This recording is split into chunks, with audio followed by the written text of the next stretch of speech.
Afternoon, everyone. This is just a welcome from the DFSS homeless team, thanking you for participating in this Zoom training for the point in time count for homeless people, the annual point in time count. Many of you have maybe seen my name on emails, but have not seen my face, so here I am. Hi. Thanking the DFSS team and Shannon, Sarah, and all those working on the point in time count, as well as the All Chicago team. We cannot do this, as we say every year, without all of you. It's very important that we depend on you to provide those shelter numbers the night of the pit count. And then it's very important for you to report back to us, and you'll get more of that information after you've submitted your count that evening. We're very excited again to present this training to you.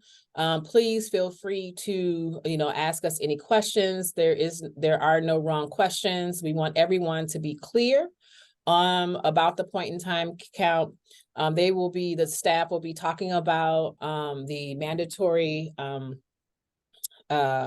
curfew that will need to happen that night, especially in our shelter programs, so that we can make sure we count everyone in your program that evening, unless they're in work or at school. So we just wanted to say thank you. Thank you for attending, and please let us know if you have any questions. All right, thank you. I'm gonna send it back to you, Shannon. Thank you, Christine. See some nice waves. Nice to see folks on here. Thank you for your time. So I'm just going to give a little bit of an overview surrounding the point in time count. I'm sure many of you are familiar, but I know there's new folks sometimes that join agencies. So we just want to start with this. So the point in time count is something that all continuums of care across the country undertake. It's a community-wide initiative to get an estimate of the number of individuals and families and their demographic characteristics of those folks who are experiencing homelessness on a given night, usually at the end of January. So HUD mandates that COCs conduct a sheltered count once a year. And then for the unsheltered count, we do that every other year, or that's the mandate. But in the city of Chicago, we of course try to do the unsheltered count annually as well.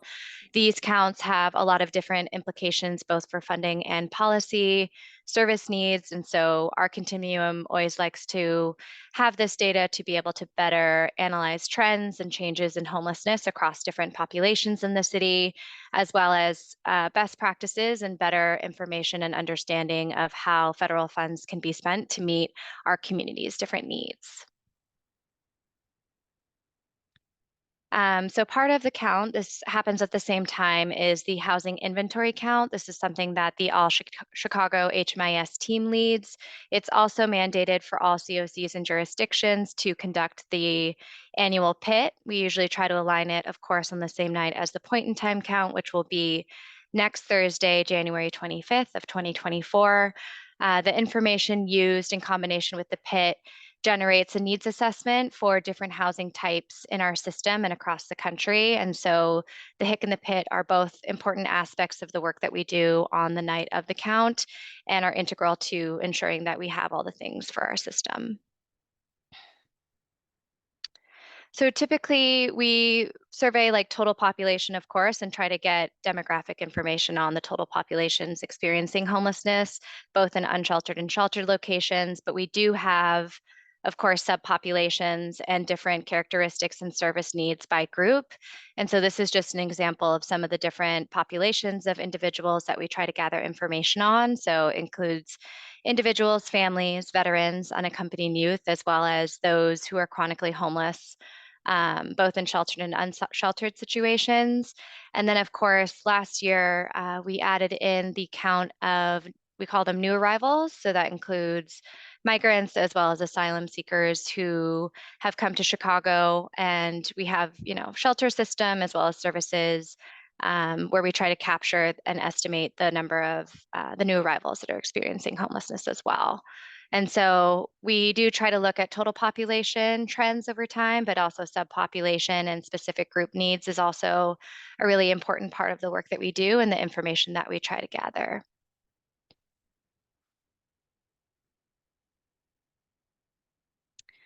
So just in terms of administration and implementation, so the PIT is administered and managed by DFSS. So that's Sarah, myself, and Kim and Christine's team on the Homeless Services Division.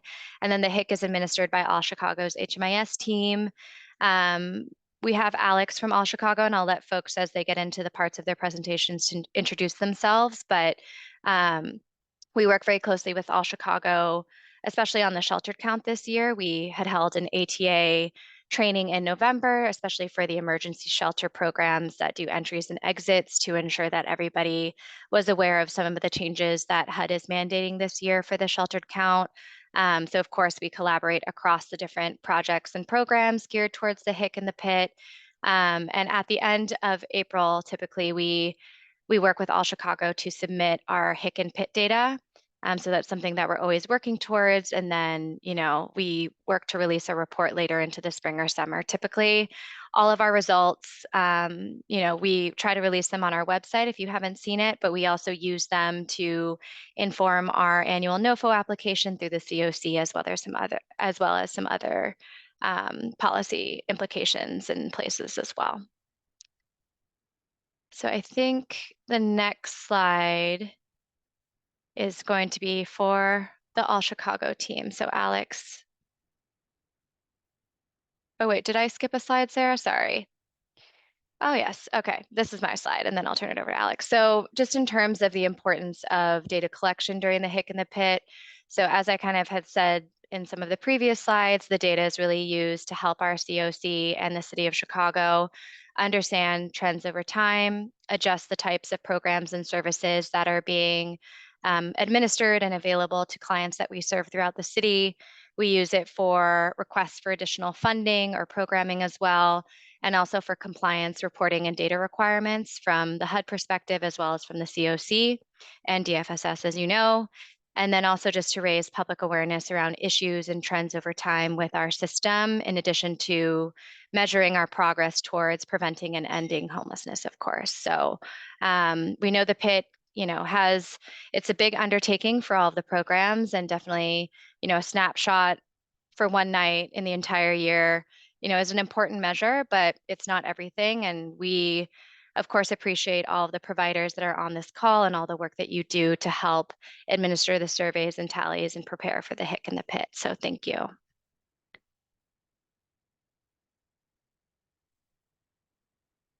right, Alex, I'll turn it to you.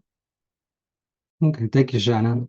Again, my name is Alexander Fuller, HMIS analyst at All Chicago. And so for the HIC process this year, it's going to continue to be the same as previous years, where we're going to utilize the survey to update project data in HMIS. So the surveys will start January 25th. So emergency shelter entry and exit projects, emergency shelter night by night, transitional housing, safe haven, and all permanent supportive housing projects, well, all permanent housing projects, which include permanent supportive housing and rapid housing, must complete a HIC survey. This is just necessary to ensure that the data stored in the HMIS about your project is up to date and accurate. We do have an initial HIC article available on our help desk. So once these slides are available, you can click on the link here to kind of get to that article. The HIC process will be running from January 25th to February 9th this year. All projects must complete the HIC survey during this time period. Projects will proceed along different paths in the survey based on their project type and whether the project is HMIS participating. So in previous years, I think last year was kind of the main year where we included a lot of conditional logic. So depending on how your project is set up, depending on the project type, there will be conditional logic questions to ask follow-ups. So just be kind of on the lookout for those things, but those would be further explained in more documentation. So for the 2024 HIC webinar, it will be next week, next Tuesday on January 23rd from 1 p.m. to 2 p.m. Please register for that because we will be going through a lot more detail on the HIC process as well as going through the actual survey. So that's a real important webinar to make sure everybody signs up for. And if you guys have any questions in the interim between now and the webinar, please feel free to reach out to the help desk at helpdesk@allchicago.org. And I'm going to pass it over to Sarah to get us started with the point and time count process.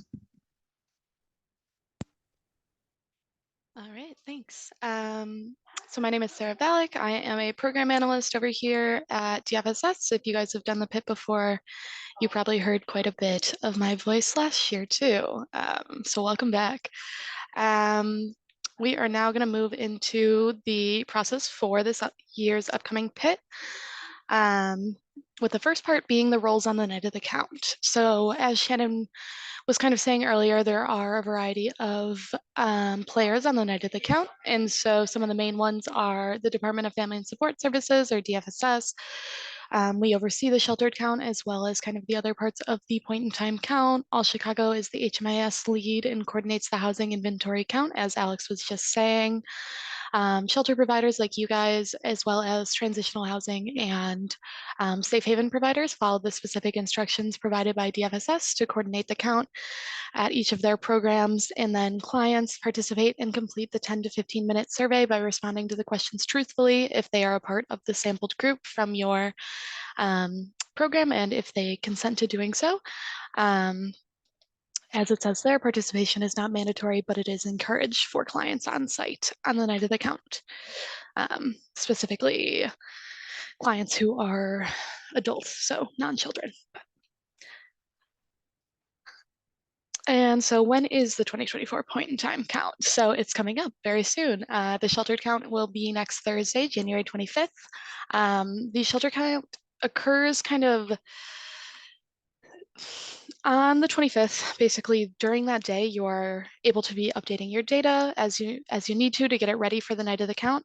The 7 p.m. to 10 p.m. period on the night of the sheltered count is really when we're asking you to administer the surveys at your sites and complete the tally spreadsheet if your site has been notified that you need to do so. If you have not been told that you need to complete a tally spreadsheet, that means that you will be just doing the HMIS portion, which we will go over later today. And if you are a site that is very uncertain whether or not you should complete a tally spreadsheet, that's okay. You can always send us an email and we can let you know. Some notes on the sheltered count timeline is that shelter placements from the Salvation Army's mobile outreach team, or the centralized shelter intake kind of program, will be put on pause during the shelter count from 7 to 10 p.m. So you shouldn't be receiving any placements from them during that time period. And then scattered sites who might be on the call, usually kind of more of our apartment-based housing, not shelters, can begin before 7 p.m. as we know that you have a little bit more areas potentially that you need to kind of navigate to complete your count. Outside the sheltered count, there's the unsheltered count, which is also happening on the evening of Thursday, January 25th, and the supplemental youth count, which starts on Thursday, the 25th, and kind of goes until the 30th.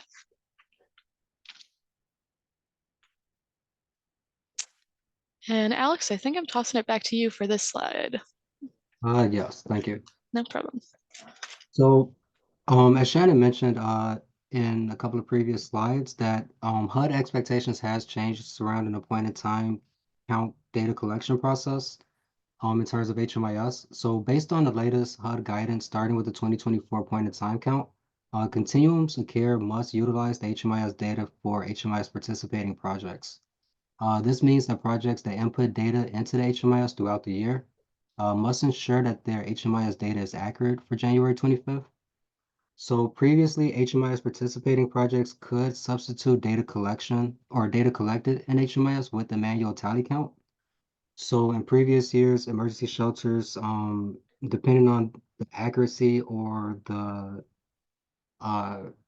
quality of their point in time data in HMIS, if they completed a tally count sheet, that overall total could replace what was submitted for the point in time count. This year is going to be strictly whatever the HMIS data reflects. So this change will only impact emergency shelter projects, as transitional housing and safe haven projects have not utilized the manual tally counts previously. And projects that do not enter data into HMIS throughout the year, so the DV or domestic violence projects, as well as new arrival shelters. We'll continue to document point in time data via a manual count, which is a tally count, and they are not going to be required to enter any HMIS data during that time.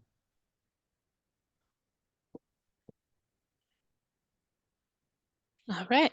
Thank you, Alex. So what programs get counted in the sheltered pit count? We know that our variety of our delegate agencies kind of have a variety of programming.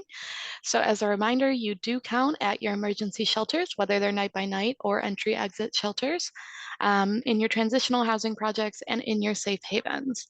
We do not count for the point in time count at permanent supportive housing, permanent housing only, permanent housing with services, or rapid rehousing projects. Those programs will need to complete a HIC survey based on data capture, but they do not participate in the pit count.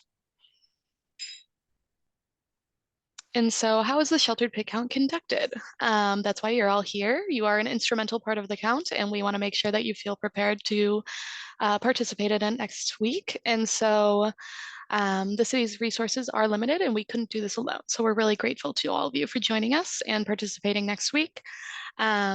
The main things are kind of that shelter staff do need to inform clients about the count prior to Thursday, January 25th, 2024, just so they kind of have an idea of what will be happening on site and kind of an idea of what is happening on the night of the count. We ask that you coordinate and ensure that all clients are present in the shelter prior to the start of the count.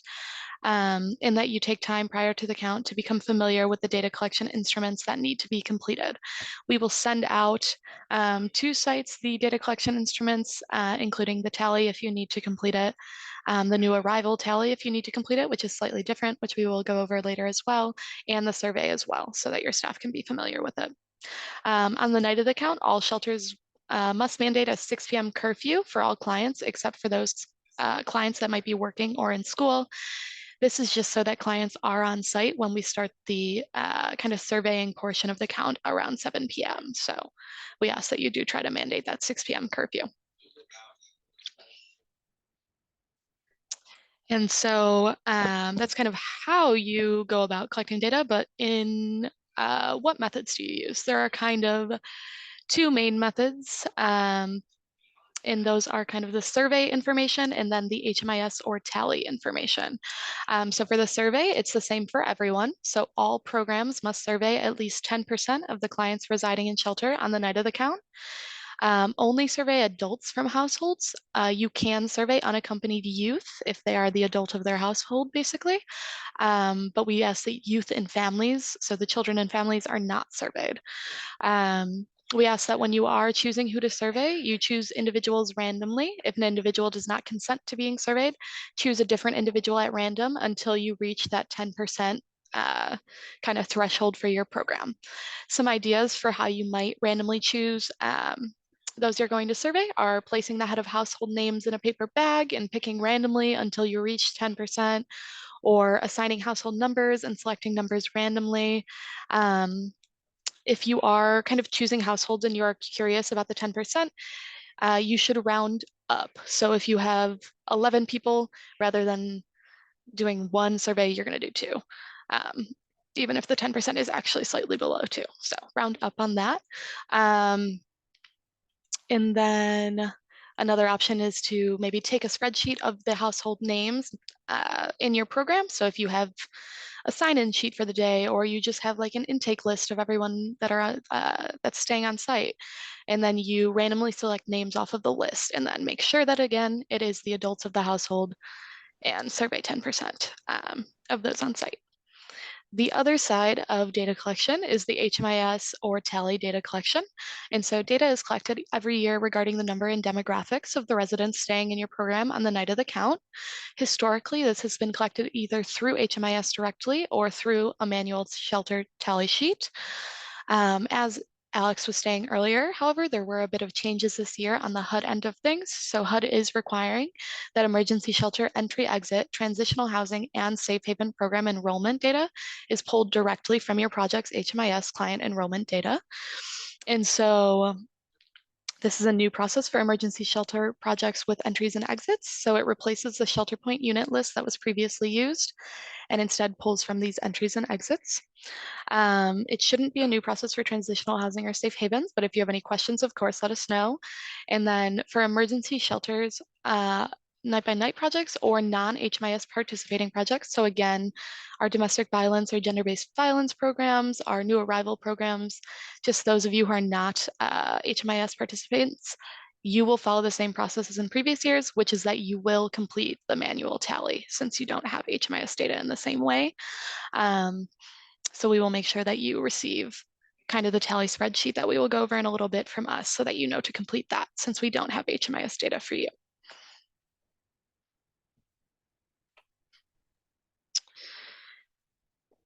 And Alex, I think this one is you again.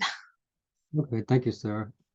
So as so for the HMIS shelter process, we just went through a HUD update for the data standard changes into 2024. One of those changes did split out the emergency shelter projects from night by night and entry and exit into their own project type versus being a separate question within the project. So this year for emergency shelter night by night projects, any agencies that operate emergency shelter night by nights will be required to update their shelter point unit lists and enrollments to reflect clients checked in for the night of the point in time count. These projects will be asked to to check in any clients staying that night into their shelter point list and create an enrollment before 11:59 Thursday, January 25th. This means checking in and enrolling clients who are new or checking out and exiting clients who have long since exited your project.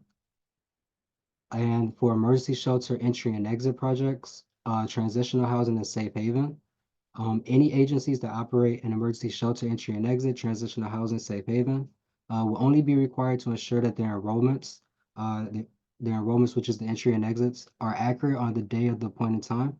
However, the COC would like for the projects to work to keep their HMIS enrollment data updated continuously throughout the year. These projects are asked to ensure that their clients who are intended to be counted have an enrollment starting the date of the point in time or before January 25th. Clients who are no longer with the project before Thursday, January 25th should have an exit date that is before the point in time date in order not to be counted in the point in time. So again, for emergency shelter entry and exit types only, we will no longer be reporting the shelter point list, but we'll now just solely just be looking at the enrollments, entry and exits.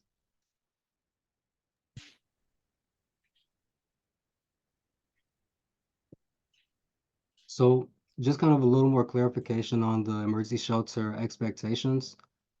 So requirements will be different depending on the type of emergency shelter project your agency is funded for. So as I just mentioned, you can, well, we do have an article on our help desk that you can utilize to look at your projects to see what they're currently set as for their project type. To do that, I mean, it's going to be in the second column of that spreadsheet. So there is a link here that you can utilize to kind of review that. But again, the workflows are different depending on the project type. So for night by night projects, clients that are intended to be included in the count are still checked into your shelter point list on or before the point in time count. They have a complete and open enrollment with a start date on or before the point in time. So for night by night projects for clients that should not be included, should be checked out before the point in time date, and they should have a completed enrollment with an exit date before the point in time date as well. And for emergency shelter entry and exit projects for clients that should be included in the count, again, shelter point isn't going to be utilized to capture that data. So just making sure that you have complete and open enrollments starting on or before the point in time date, And then also clients that shouldn't be included, just making sure that those enrollments have exit dates prior to the point in time date.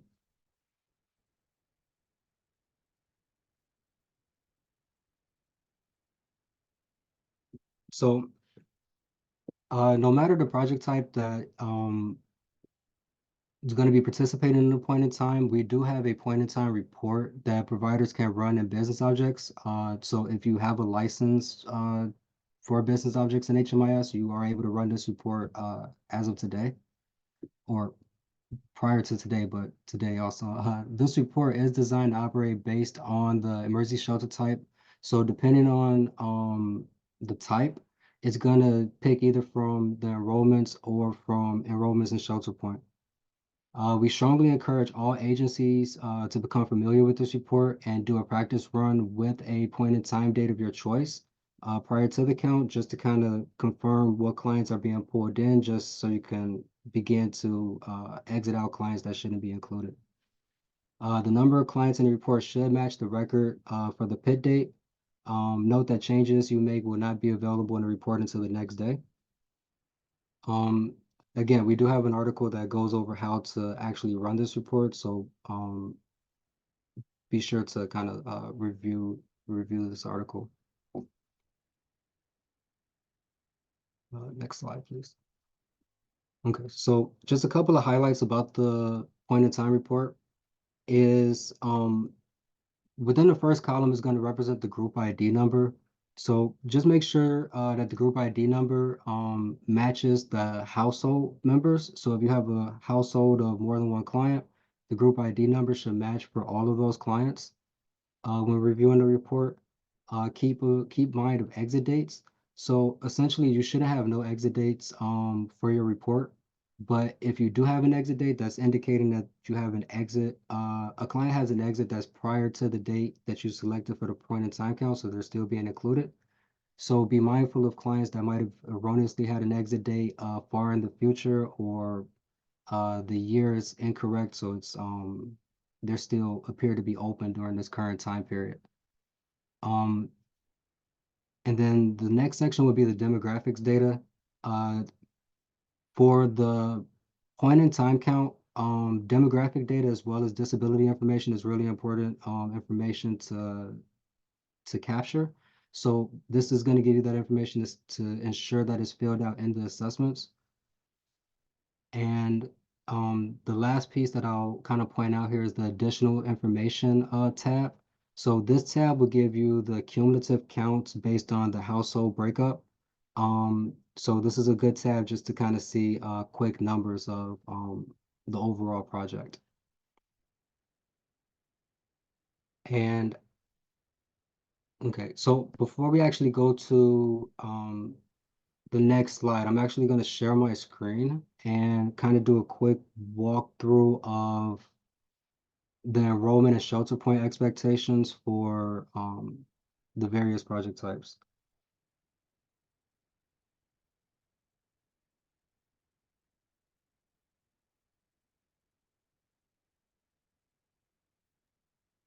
Alex, while you're finagling that, I might throw some questions at you that have come up in the chat.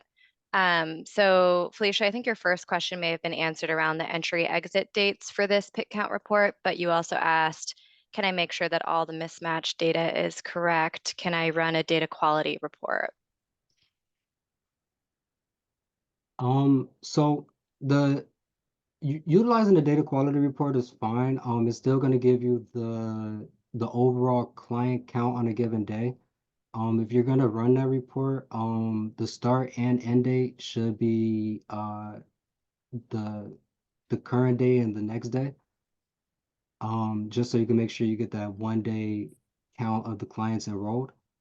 But overall, the point in time count report that's available does give you that demographic information and will give you essentially all of the information the data quality report will, but just more tailored to the needs of the point in time.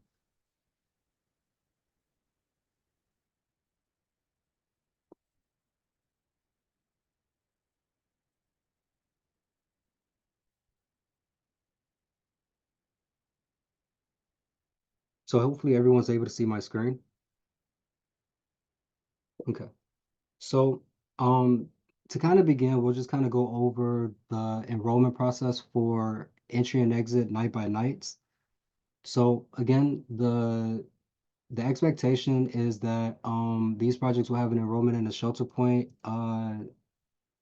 check-in for the night of the count to be counted.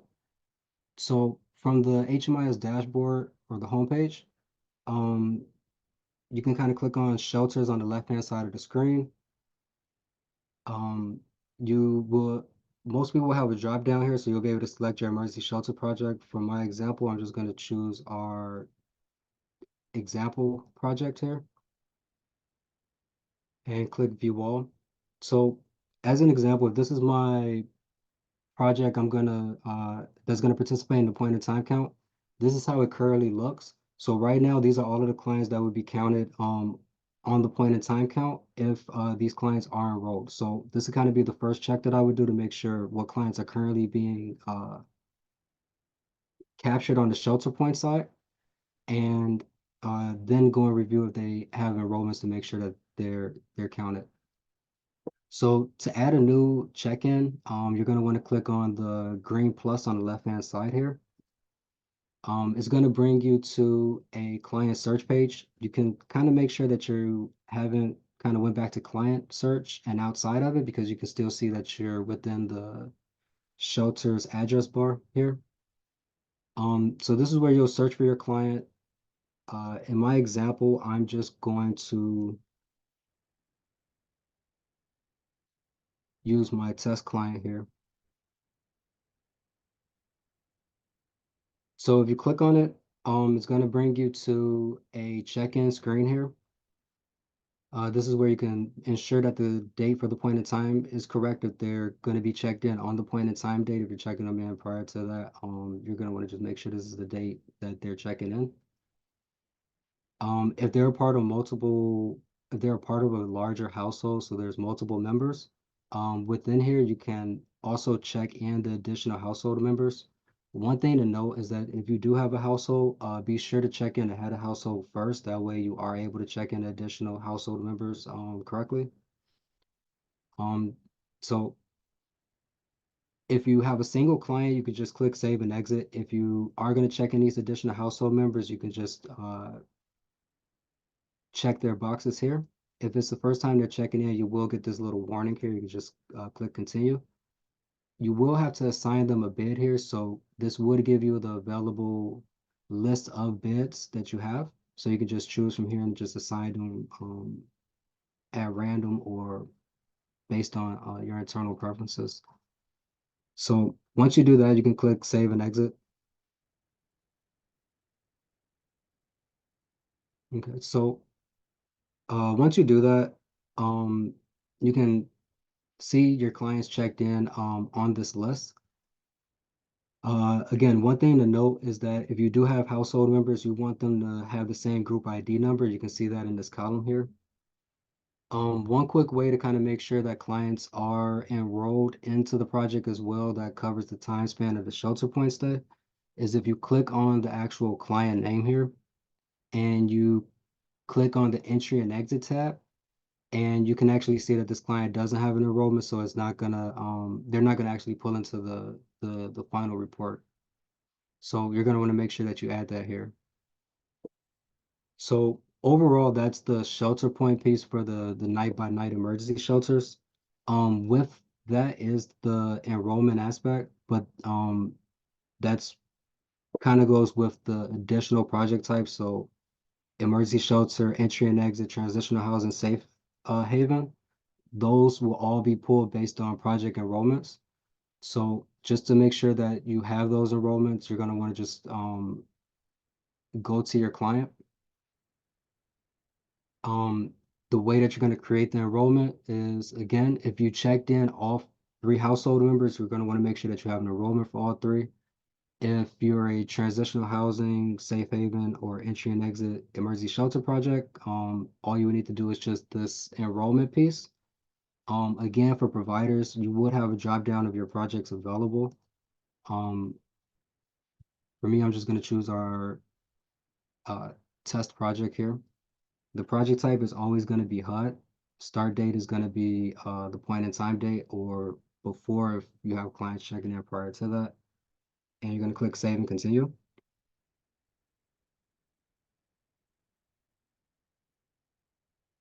So again, the most important information for the point in time is the demographic information as well as the disability information.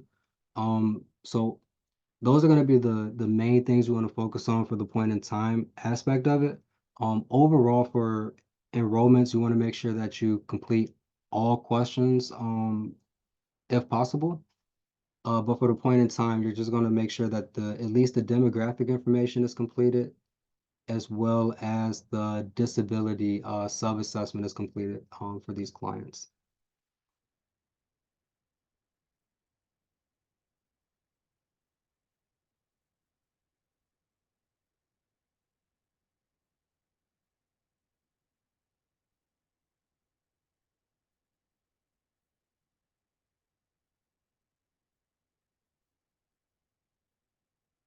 So before we jump back to the slides, are there any questions?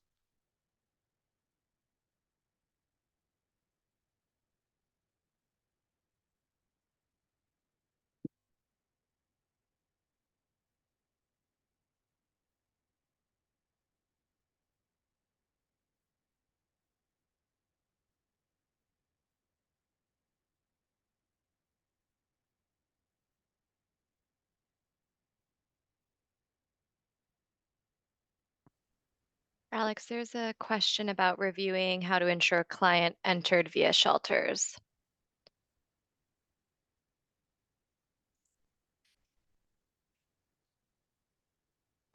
Yes. So I'm sorry, Sarah, let me reshare my screen really quick.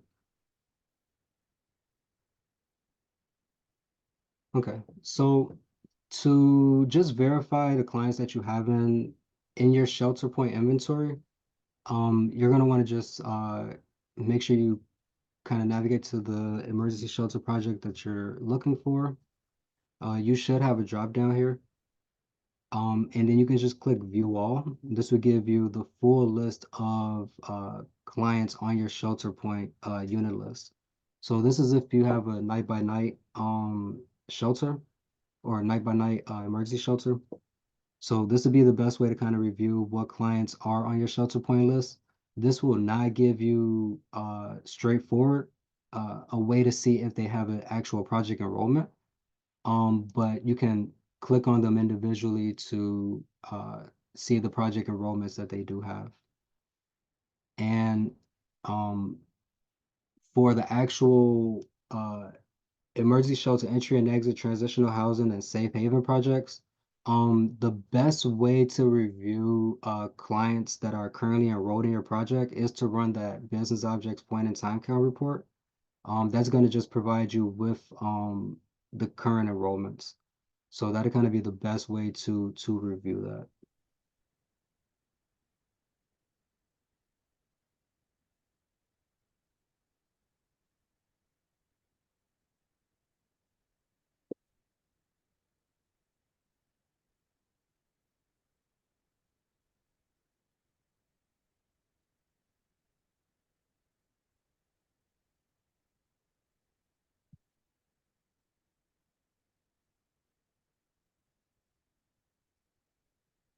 Okay, thank you, Sarah.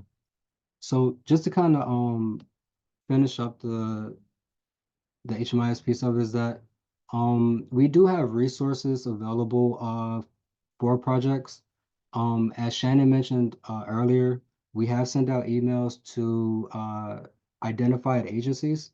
So if you did receive one of those emails and you would like to schedule time to review your data or kind of review the emergency shelter workflow or kind of talk through any concerns that your agency might have with the point in time or the emergency shelter process, just please reach out to helpdesk@allchicago.org and we can set time to review that with you. And then again, there are links to our point in time articles on our HMIS help desk. So we do have an overview, a shelter point guide, which kind of goes through what I went through a second ago in the demonstration. of how to actually check clients into Shelter Point.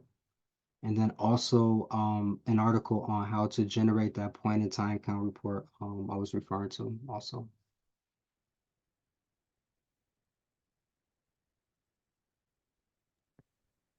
Shannon, did you have a question?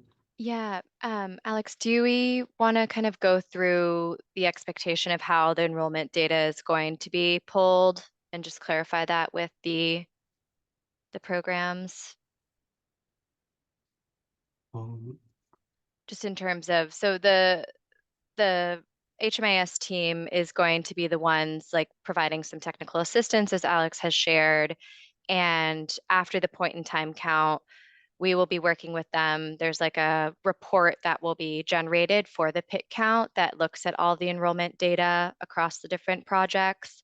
And so that will be something that the HMIS team is pulling for our HUD submission for the PIT count on the back end. But the resource, as Alex had shared with the point in time count report, that's just another tool in your toolbox to check your data quality, to see if enrollments are accurate and up to date and there. So if you have any other questions or points of clarification around that process, please let us know. You can reach out to myself or to the help desk or Alex.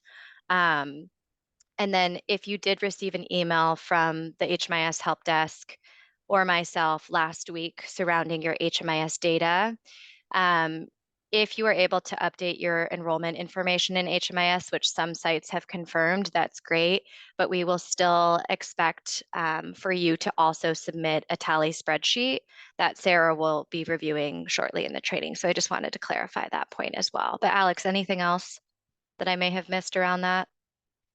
no, that sounds good. Thank you. Okay, thank you.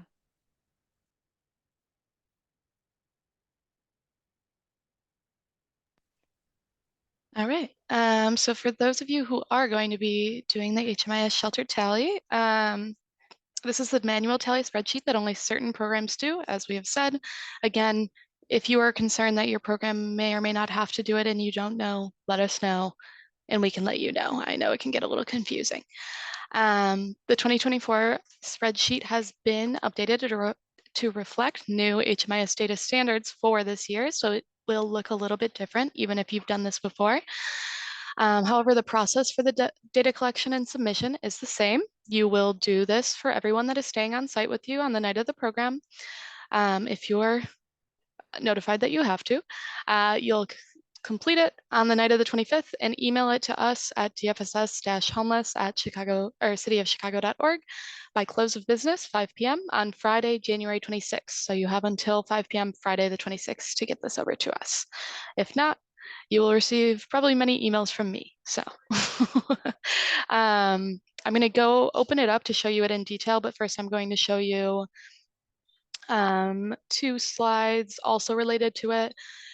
So one of the things that has come up previously with the HMIS shelter tally that is still relevant to this year is kind of how to come up with the household number on the tally. So on the tally, each person has an individual number, and then the next column is household number.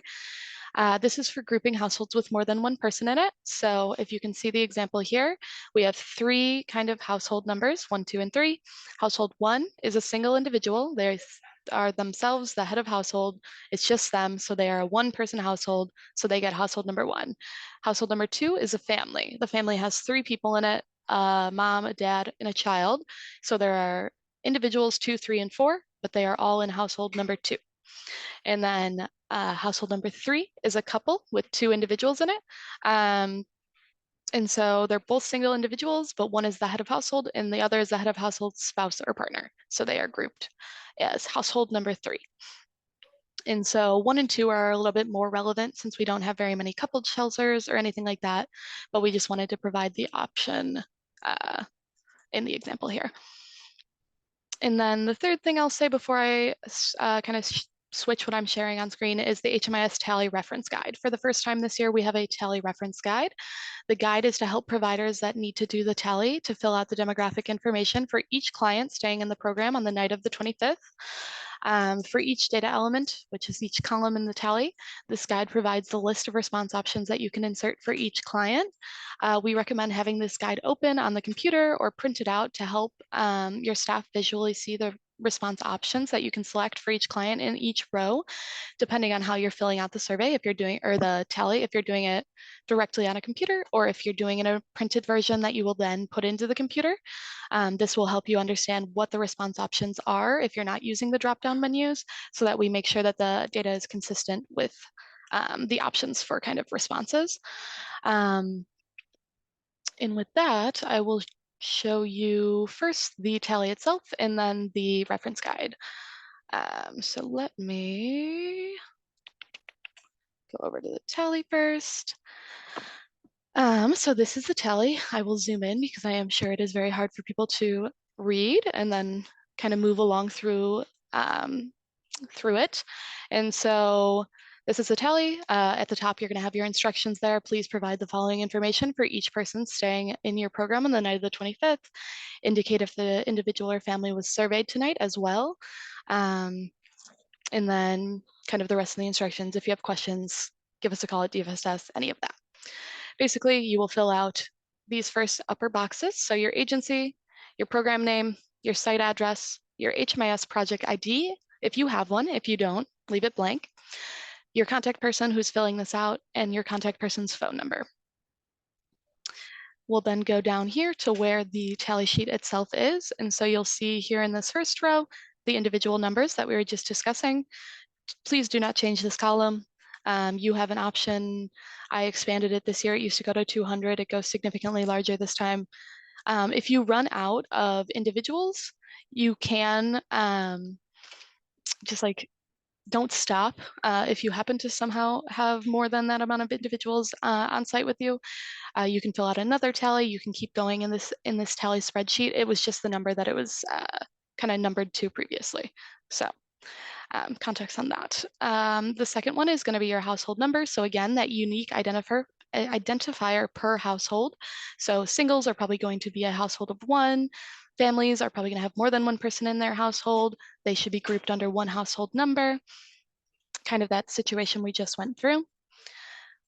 The next is household type. So you will complete the drop down here. And so basically, if you have your computer out, you can use the drop downs here. If you are doing it in a printed version, you will then have to come back and do it in this version. But the household types we're going to have are single, individual, or family. Next is relationship to head of household. So you're going to have the self, head of household's child, head of household's spouse or partner, head of household's other relation member. So other relation to the head of household than spouse or partner or child. Other non-relation member, client doesn't know or prefer not to answer. And client doesn't know or prefer not to answer will also be an option for most of the rows. Just knowing that people might not always be willing to give you all information, but hoping that we can collect as much as possible from people. Client first and last name, you will enter their first and last name. It won't have a drop down since we don't know everyone's names, obviously. You will just type that one in yourself. Same for date of birth. We're asking that it is put in kind of month, date, year format as seen above here. So you'll type that one in. Client age, complete drop down. There's just options from 1 to I think 120 in here. So you'll just complete the age if you happen to know it. Entry date in the program, again, you will put that in. It will be in month, date, year format. If known, enter the date they entered the program. If not, enter unknown. For completing a prior living situation, there's a drop down. It is all the prior living situations that are relevant in HMIS. I'm not going to go through all of them, but once I show you the options, the response options guide, you'll see that they are also listed there, so that if you weren't doing this on the computer, you would still have a way to see all of them so you get the correct one. Length of stay in prior living situation, same situation. Same options out of HMIS, compliant with the 2024 data standards. Again, will also be listed out in the response options guide that you would have with you if you weren't doing this on the computer. Gender and race/ethnicity are a little bit different.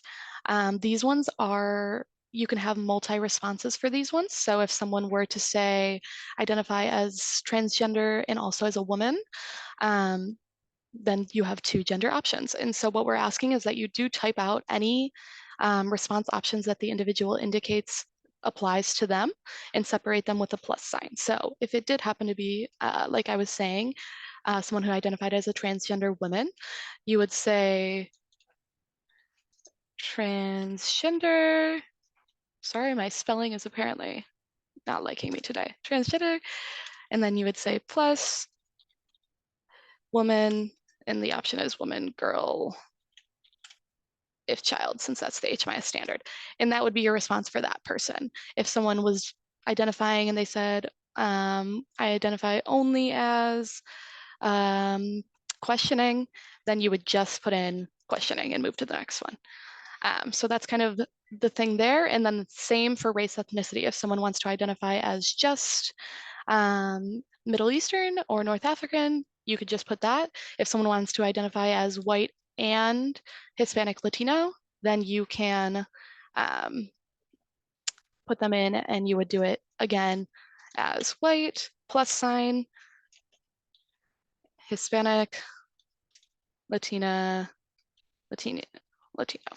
So just putting both of their responses in there. Those are the only 2 that are multi-response. So those ones we won't have the drop downs. Those are the only 2 that you would have to like fully type out that have the options here. And then veteran is a drop down again. So veteran, non-veteran, doesn't know, prefer not to answer. And then surveyed tonight, this one is just whether or not you surveyed this individual as part of your 10%. If so, surveyed. If not, not surveyed.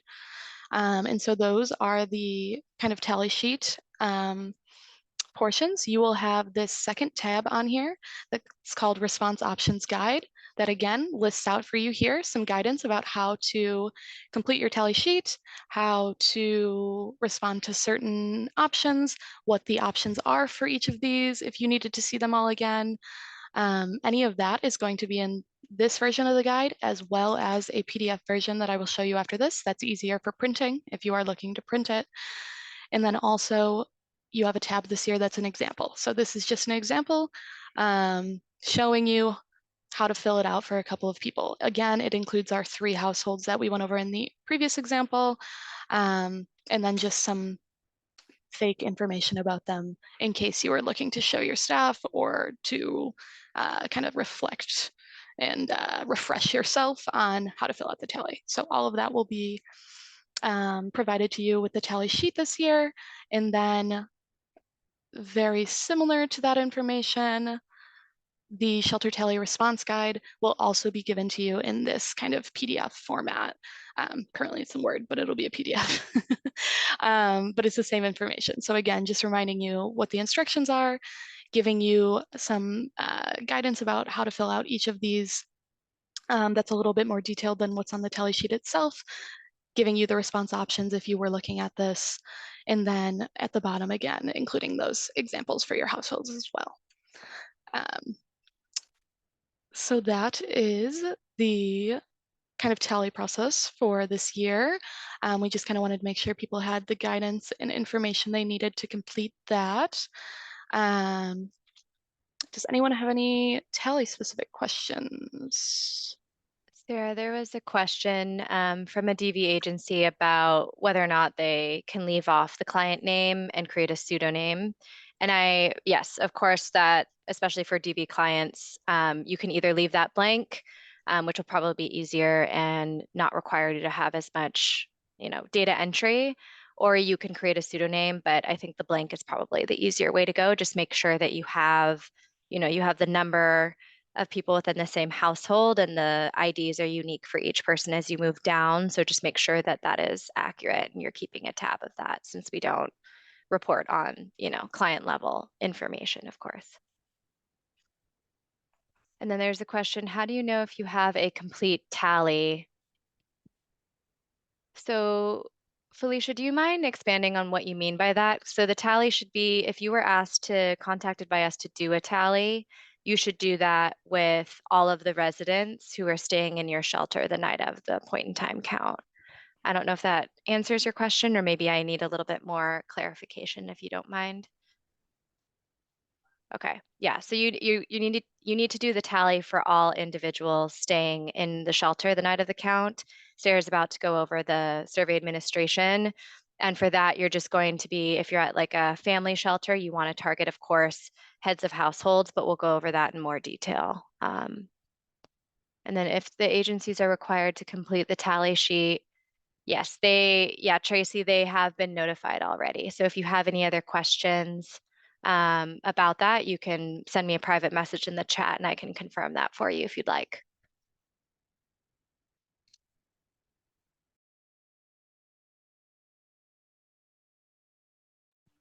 All right, thank you. I've seen a couple of questions as well about the shelter survey link.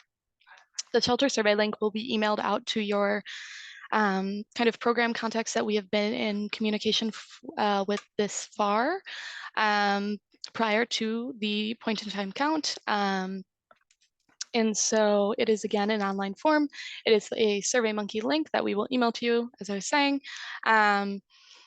And the survey will look pretty similar to how it's looked for people who have done it in the past. I can do a quick little walkthrough of it to show people as well after this, but generally the order of the survey is the main piece of what has changed this year. We have regrouped it a little bit to make it to make the sections a little bit more clear. So the order of the survey this year will be surveyor information, demographic information, pregnant parenting and children information, if applicable, experience or experiences of homelessness, and then the loss of housing, service needs, and characteristics for historic comparison section, which includes some of the questions we've had in the past. And so the other thing that I wanted to point out on this one as well is up in that right corner of the screenshot here, where it says English currently, you will be able to toggle between an English and a Spanish version of the survey as needed. For each client. Like, you can't switch in the middle of a client ideally, but if you are starting with a client who would prefer to complete the sheltered survey in Spanish, you will be able to do that. So let me just quickly show you then the kind of look of the survey. It's going to look a little bit funky because I pulled up the design of the survey so that you can see all the questions rather than making us go through the logic of the questions currently. But basically, this will be your kind of survey provider area. It will include information about your shelter program, which will be a dropdown where your shelter program should be included. If it is not, choose other and then write the name of your program in here. Interviewer information, and then are you willing to participate in a survey tonight? Yes or no. If you choose no, it will close out the survey and you can go and find the next person to survey. If you choose yes, then it will continue forward. Have you completed any other surveys tonight? Similarly, if you choose no, it will go forward. If you choose yes, it will stop because we don't want the same person completing more than one survey. Then we get to the demographic information. That will be your questions about your initials, your date of birth, age if they are not willing or wanting to provide a full date of birth, gender identity, race, ethnicity, and then if they have served in the United States military. Dependent on the response to the United States military question, they will either, if they say no, it will skip the next couple of questions. If they say yes, it will go to, if yes, in what war or war era, and you will complete that question. There'll be a question about were you activated into active duty as a member of the National Guard or as a reservist? And then are you pregnant or do you have a pregnant partner? The next will be if you have children, are you their current primary caregiver day to day? Dependent on the response to this question, you might get some more children-based questions. If they say no, it will skip the children questions. If they say yes, it will take you to this section with a couple of questions about the children. It'll be how many children are staying with you, the gender and the age of the children. And then the final set of questions is again going to be those kind of loss of housing, experience of homelessness, and historical questions. So we're going to have kind of the experience questions first. So is this your first time experiencing homelessness? How long have you been experiencing homelessness? How many separate experiences of homelessness have you had over the past 3 years? If they responded in the questions previous to this, that this is their first homeless experience, you can say that they have experienced it one time. If you added up the amount of time you've experienced homelessness, how much time would that be? And then we get kind of the what led to you losing your housing question. So this one is a check all that applies. So people might have multiple reasons that they feel they're experiencing homelessness currently. So you can check any of the ones that apply here.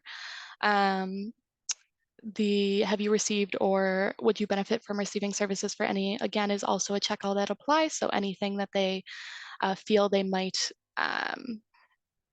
benefit from receiving or currently are receiving should be checked off in this question.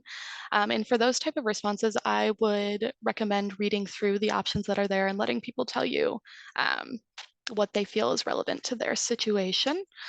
And then the last questions are about employment, the foster care system, justice involvement, and then a final question about potential domestic or dating violence.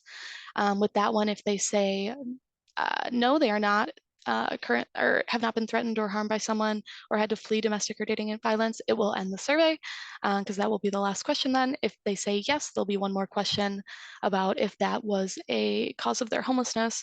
And then once you're done with that question, it will give you the end page. Just kind of saying thank you for completing the survey, and then it'll give you the option to start a new survey with the next person. And so that is what the survey will look like this year. Again, we will get that link out to you before the count so that you will have access to it and so that your providers will, or that your staff that are on site will be able to kind of preview what that is looking like for them.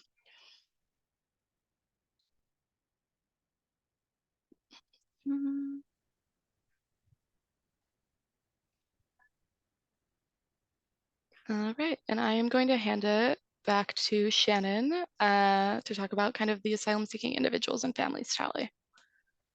Thank you, Sarah. So we know last year that some of the general shelter programs had migrant and/or asylum-seeking individuals and families staying with you during the 2023 PIT count. And so we wanted to just address this, especially if you still have asylum seekers or you have new asylum seekers that are staying with you and you anticipate them being there the night of the count next week. So similar to last year, you will have to complete an asylum seeking tally spreadsheet to include them. The formatting of this tally sheet has not changed very much from last year. So just to clarify, of course, you have to update your enrollment HMIS data. And then if you are asked as one of those sites that was identified to submit a separate tally sheet that Sarah just walked us through, in addition to the tally sheet, you will also have to submit this new arrivals tally sheet if you have new arrivals that you know are staying. We call them new arrivals, excuse me, migrants or asylum seekers that are staying with you the night of the count. You need to also manually fill this out. You can also include, if you have migrants or asylum seekers, you can include them as part of the sampled participants as well. So for that 10% random sample of residents the night of the count, you're welcome to include them. And the expectation is because these are residents of your shelter that you also have to have HMIS enrollments for them based off of when they entered your program. And obviously they want to have exited if they're staying with you the night of the count. And then for this spreadsheet, you'll also want to email it to us if you do have new arrivals, migrants staying with you the night of the count, and you'll send that over to us by end of day, the next day, the 26th. And just to kind of give you a little bit of an overview with what the top of the template shows. So you'll just need to put your agency name, program, site address of your program, your HMIS project ID, if applicable, of course, and then the contact who's filling this out and we should be in contact with. And then, of course, you have just the individual number, either on the tally sheet, you'd pull it from there, or you'd pull that individual HMIS ID number for programs that already have that enrollment recorded for that new arrival or migrant. And then you'll just want to make sure that you specify if that was from HMIS or if it was from the tally updated spreadsheet that we went over earlier in this presentation. So just want to confirm, does anyone have any questions about this process? Pretty much the same, but it'll just allow us to understand and identify by subpopulation the type of residents that you're serving. I do have a question. Sure. Okay, so say for instance that I take a survey on a migrant family, do I also have to do this sheet as well? Okay. I can't hear. Yeah, so this is going to be helping us to link the HMIS, because HMIS, there's no variable that captures if the person is a migrant or an asylum seeker. And so this is kind of like the connector from like, you know, the general, of course, we take the general surveys and look at the responses and demographics from that, but especially for the total tally of residents, like all residents, regardless of, you know, if for the tally, you should be including not just head of households, you should incorporate and add all of the individuals within the same household and within the shelter the night of the count. And so this is just to make sure that we're able to connect the dots between the HMIS entry and the tally and the information that is collected the night of the count. Okay, thank you. Thank you. So this is just for sites that have asylum seeking individuals and families. You'll need to fill this out. Okay, I see some other questions from Sandra. If the asylum seeking individual's family were here in the 2023 PIT, do you want us to send that tally sheet if they were not included in our 10%? So the tally sheet should include all new arrivals. So it's not just the 10% that are surveyed. It should be all new arrivals that you are aware of that are staying in your shelter, regardless of if they had stayed in your shelter in the 2023 count. You should be accounting for them in HMIS. So that's like the baseline expectation is they have an enrollment record in HMIS. And then of course, if you were one of the sites that's flagged and has to do the general tally of all individuals in shelter that night, you will additionally have to then account for any new arrivals that are in your shelter and that have the count for this. And then for the sites that just have to do HMIS enrollments, you will still need to match the HMIS ID of that family or individuals in that family to this spreadsheet so that we can account for things. Does that answer your question, Sandra?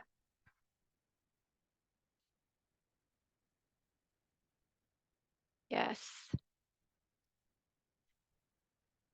So it doesn't matter how far back their entry date was, correct? Alex, do you have any thoughts on that? I mean, if they've stayed in your shelter, no, I think you want to make sure as long as it's accurate. I think that's fine. I think it gives an accurate understanding of the enrollment situation across the shelter system if you have kept that up to date. Alex, do you have any thoughts on that?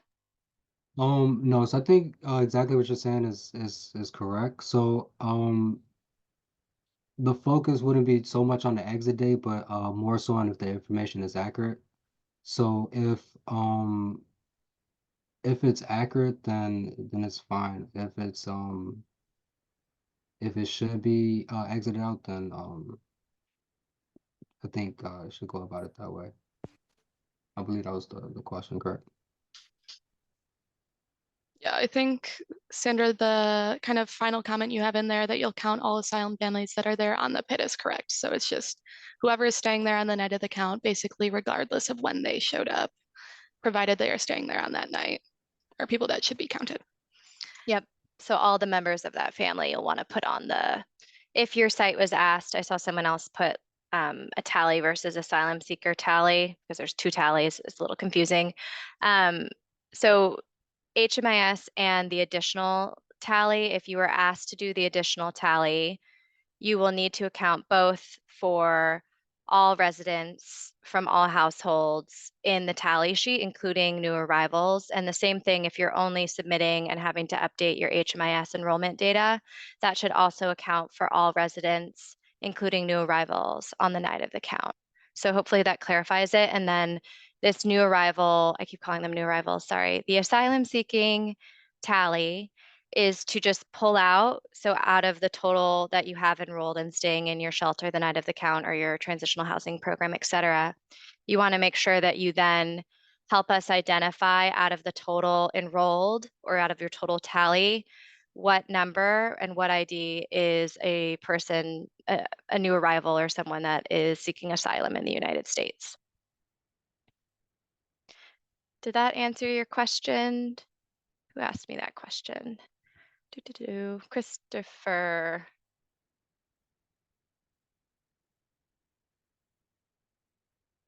Yes, okay, great. I got a question. Yes, of course. And Beverly, I think you had another sub question, so I'll come back to you in a moment, but Yeah. go Is for it it. so we only doing 10% of our utilization rate? Is it possible to do more, or just no, we need to only do the 10%?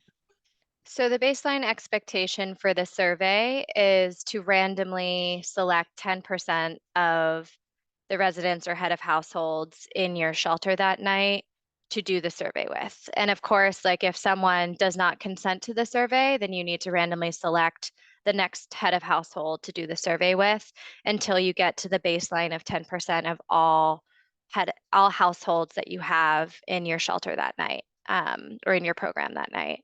If you would like to survey more than that, you are welcome. We were just, you know, the more the merrier, I suppose, but you'll just want to make sure that the way in which you select the head of households to complete the survey is randomized. You don't want to have a situation where residents see other people taking the survey and then are like, oh, I want to take the survey, unless you plan on surveying everyone in the shelter, just because then it's not randomized.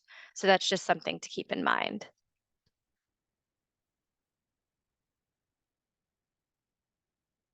And then maybe, Okay, thank you. you're welcome. Great question. Beverly, so yes, you do have, in addition to making sure that the HMIS enrollment data is up to date, and Okay. some of the sites having to do the tally spreadsheet and potentially the new arrival asylum seeking spreadsheet if you have new arrivals at your, or asylum seekers at your shelters. You will also have to do the survey administration. So best practice is, someone or two people can work on the tally or making sure the HMIS enrollment data is up to date, and then you can have some staff that are designated to asking and administering the survey. Each survey takes about 10 minutes to get through, so just something to keep in mind since the sheltered count is from 7 to 10 p.m. And I think I heard someone potentially ask a question or say something.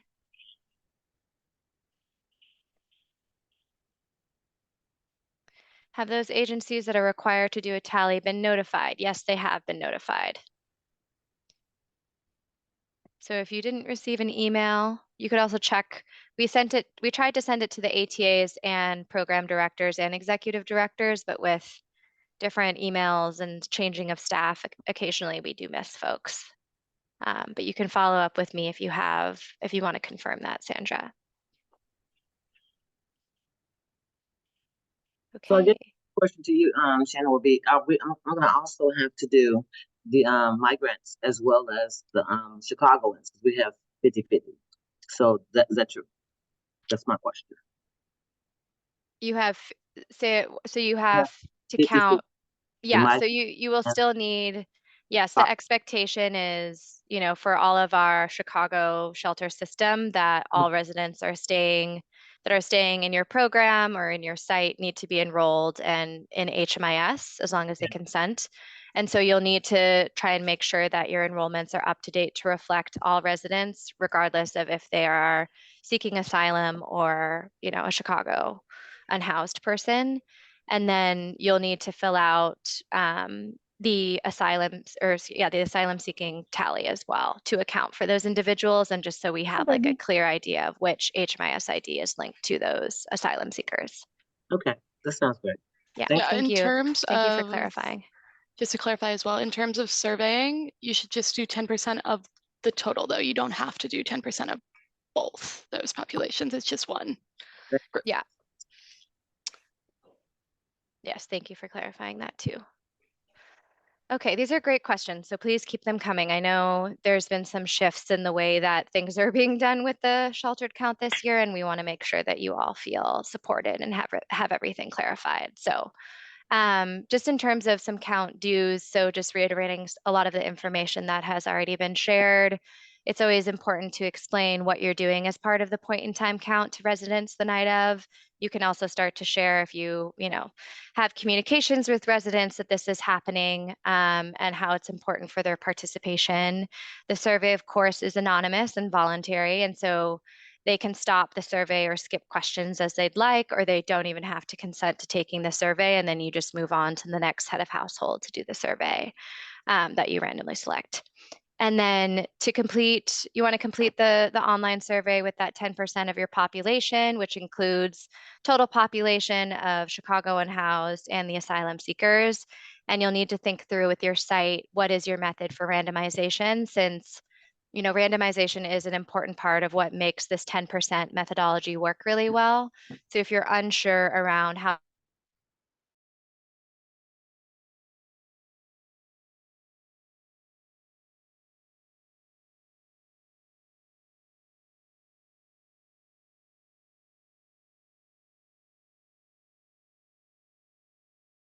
HMIS pit count reports and looking at your HMIS enrollments to make sure that those are prepared and cleaned up for the night of the count next Thursday.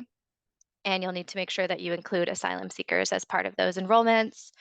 If you were flagged as a site or contacted as a site that needs to complete an Excel tally spreadsheet that Sarah kind of gave us a preview of, you need to make sure that you have that into us. And Sarah had shared the information about that, and we can make sure to share the slides. And then for those who do have asylum seekers, just to reiterate again, you'll just want to make sure that you turn in that asylum seeker tally and link the ID either to the tally spreadsheet of total residents or your HMIS enrollments of total residents as well. And then, if you need anything the night of the count, please feel free to call us. That's like one of our direct lines to the DFSS pit count team. And we'll follow up about how to submit the tally spreadsheets kind of based off of this slide afterwards. And then just in terms of things to not do during the count, so please do not begin prior to 7 p.m. unless your site is given permission. Don't panic. Also, if you do not finish the count or you're surveying by 10 p.m., we know this happens, especially for some of the larger sites. So just stay in communication with our team to let us know what your needs are. And then please, when you're doing the survey administration, there's a script and there's questions that we've put in there that are mandated by HUD. So don't deviate or deviate from the survey or reword things too greatly. And then, of course, we never want to force individuals to participate in the survey if they're not comfortable. So just if they say no to consenting to that, then you move on to the next potential participant. And then you shouldn't be surveying children, so anyone under the age of 18, with any adult family staying in your program. Unaccompanied youth can be surveyed though, because they'll be unaccompanied in their own household. I think we're about to wrap up. So just to kind of review some of the important information that we've shared in this training. So the sheltered count will start at 7 p.m. and then we're asking folks in the different sites to try and wrap up at 10 p.m. if possible.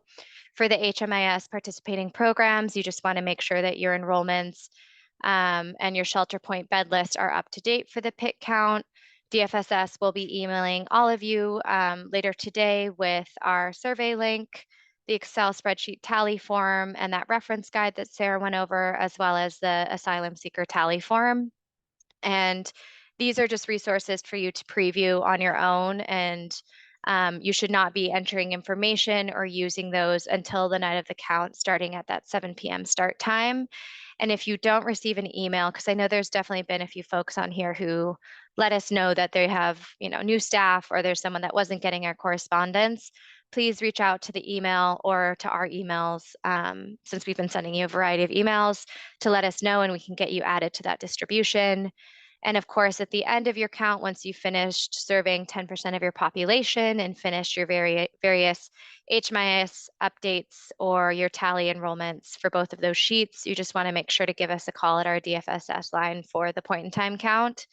And then you'll want to make sure to send us your tally spreadsheets by the next day. So we will follow up about the process for submitting the tally spreadsheets and share any other additional information surrounding that, especially since we want to make sure that if you're sending us some things over email, we have that process in place for PII.